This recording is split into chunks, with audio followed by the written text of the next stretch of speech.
හිතවතුනි අද මම මේ ඉන්නේ බෙල්ජියමේ බ්‍රසල්ස් නගරේ. මේ වීඩියෝවෙන් මම ඔයාලට අද පෙන්වන්නේ භූගත මාලිගාවක්. ඒක තමයි මේ කවුඩන්බර්ග් මාලිගා පුරාවිද්‍යා කෞතුකාගාරය. මේ මාලිගාව තමයි කාලයක් යුරෝපයේ දෛවය. එහෙම නැත්නම් යුරෝපයේ පැවැත්ම හැඩගස්සපු තැන.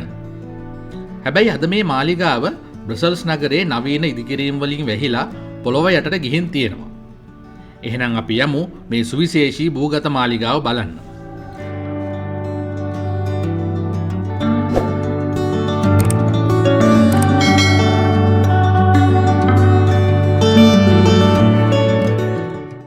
මේ කතාව 11 වන සියවස දක්වා දිව යනවා.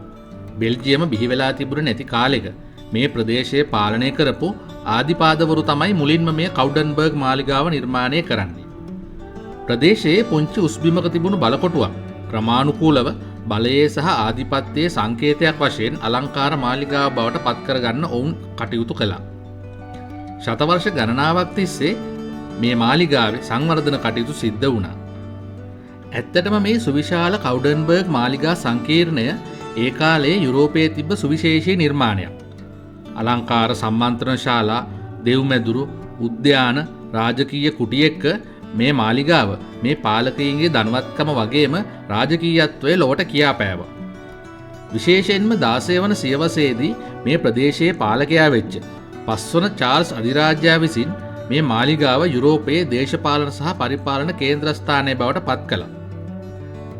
මේ මාලිගාවේ රාජතාන්ත්‍රික ගිවිසුම් වලට අස්සන් තිබුණා. යුරෝපයේ දිශානතිය තීරණය කෙරුණා. ඒ වගේම ඉතිහාසය ලියවුණා. 17 වන සියවස වෙනකොට මේ මාලිගාවේ වාසය කරපු ඇල්බර්ට් ආදිපාදවරයා සහ ඉසබෙලා ආදිපාදිවරිය මේ මාලිගාවට රෙනිසන්ස් සහ බරෝක් කියන 14-18 සියවස්වල පැවති කලා ශිල්පීය රටාවන් එකතු කළා. එමගින් ඔවුන් සංස්කෘතික, රාජතාන්ත්‍රික සහ ආචාරශීලී සංග්‍රහශීලී කේන්ද්‍රස්ථානයක් බවට මේ කවුඩන්බර්ග් මාලිගාව පරිවර්තනය කරන්න සමත් වුණා. හැබැයි ශතවර්ෂ 7කට අධික කාලයක් යුරෝපයේ කේන්ද්‍රස්ථානයක් බවට පත්වෙච්ච මේ මාලිගාව සම්පූර්ණයෙන් වගේ විනාශ වෙන්න ගත වුණේ දින දෙකක් වගේ ඉතාම සුළු කාලයක්. 1731 අවුරුද්දේ පෙබරවාරි 3 වෙනිදා හදිසියේ ඇති වූ ගින්නකින් මේ මහා මාලිගාව විනාශ වෙලා ගියා.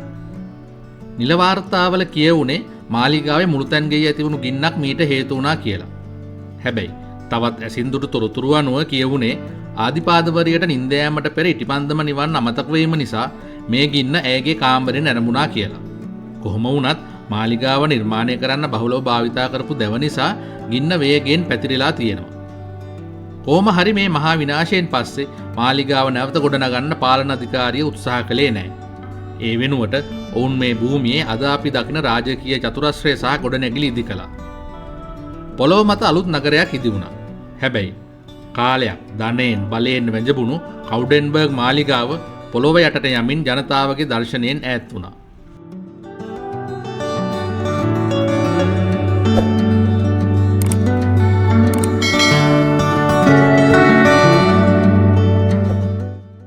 අවුරුදු 250කට විතර පස්සේ 1980 දශකයේ ආරම්භයේදී බෙල්ජියමේ පුරාවිද්‍යාඥයින් මුල්වරට මේ මාලිගාවේ පුරාවිද්‍යාත්මක සාධක ගවේෂණය කරන්න පටන් ගත්තා.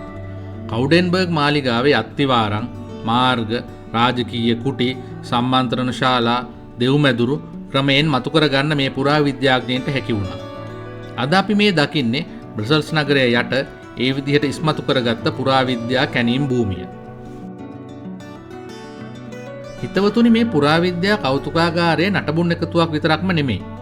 යුරෝපයේ ඉතිහාසයට අපිව එක් කරගෙන යන ගමනක්. අනිත් අතට මේ භූගත කෞතුකාගාරය පුරාවිද්‍යා තාක්ෂණයේ සහ නූතන ගෘහ නිර්මාණ තාක්ෂණයේ අපූර්ව නිර්මාණයක්. අපි මේ ඉන්නේ පොළොව යට. අපිට උඩින් තියෙන්නේ සාමාන්‍ය බ්‍රසල්ස් නගරය. සංචාරකයින්ට මේ විදිහට පොළොව යට මේ පැරණි මාවත් මාලිගාවන් දිගේ ඇවිදගෙන යන්න පුළුවන් වෙන එකත් අසාමාන්‍ය දෙයක් නේ. මේ තියෙන්නේ කවුඩන්බර්ග් මාලිගාවේ තිබ්බ දෙව්මැදුර. 16 වන සියවසේදී තමයි මේ කොටස මාලිගාවට එකතු කරලා තියෙන්නේ.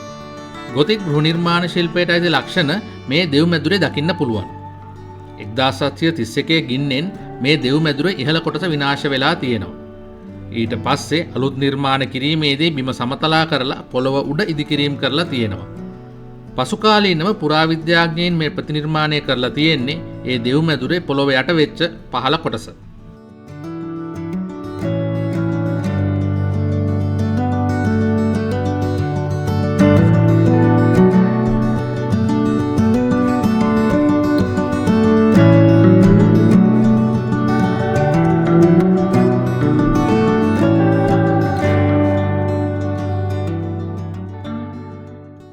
දැන් අපි මේ ඉන්නේ කවුඩන්බර්ග් මාලිගාවේ ඉහළ ප්‍රදේශයේ පහළ නගරයට සම්බන්ධ කරපු මධ්‍යතන යුගයේ මාර්ගයක.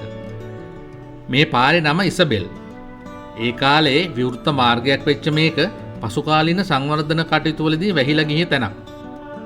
පුරාවිද්‍යා ගවේෂණවලදී ඉස්මතු කරගත්තට පස්සේ සංචාරකයන්ට පොළොව ඇතුලේ තියෙන මේ පැරණි ඉසබෙල් මාර්ගයේ කොටසක ඇවිදගෙන යන්න අවස්ථාව තියෙනවා.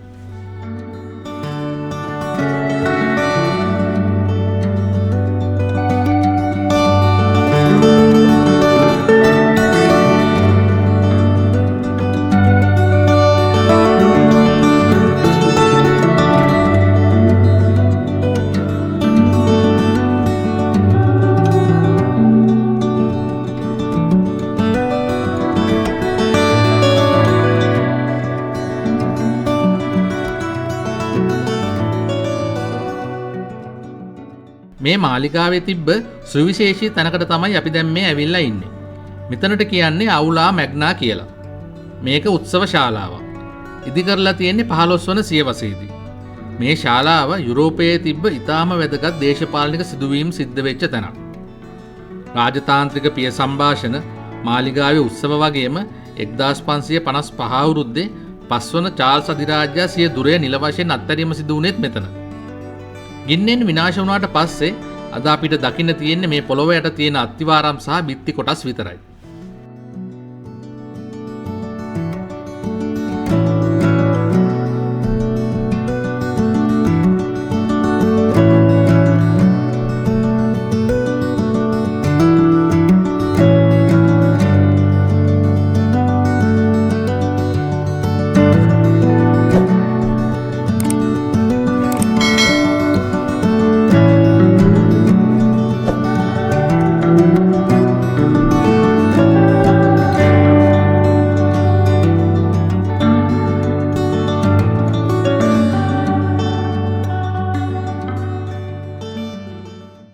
එහෙනම් අද වීඩියෝවෙන් සමුගන්න වෙලාව හරි. කාලයක් යුරෝපයේ දිශානතය තීරණය කරපු මේ කවුඩන්බර්ග් මාලිගාව අද වෙනකොට පොළොවට යට වුණු පුරාවිද්‍යා නටබුන් කිහිපයකට සීමා වෙලා තියෙනවා. පුංචිම පුංචි ගින්නක් මේ මහා මාලිගා සංකීර්ණය අපේ දර්ශනයෙන් ඈත් කරන්න සමත් වුණා. මොනතරම් ධනය බලය තිබ්බත් ඒ හැමදේම අනිත්‍යයි. බෙල්ජියමේ බ්‍රසල්ස් නගරයේ පොළොව යට අන්ධකාරයේ සැඟවුණු මේ මාලිගාවේ නටබුන් අපිට කියන්නේ ඒ සදාතනික සත්‍යය. අදට ගිහිල්ලා එන්න. ආයෙත් ලෝකයේ ලස්සන බලන්න මාදුට ලෝකයේ තුලින් අපි හමු වෙමු.